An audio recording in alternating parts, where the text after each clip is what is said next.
How to arrange MCQ quiz options horizontally. In Learndash, the default quiz option display is arranged vertically. Do you want to arrange the quiz options horizontally? No problem. Just add some CSS code and the quiz options will be arranged horizontally.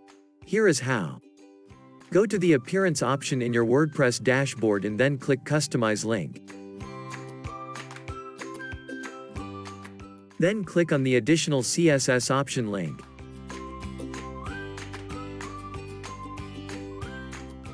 Paste CSS code and then click Publish.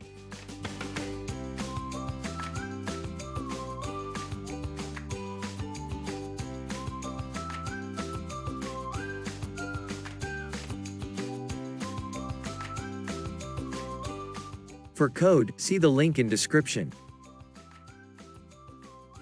Wow, now you can see your quiz options arranged horizontally.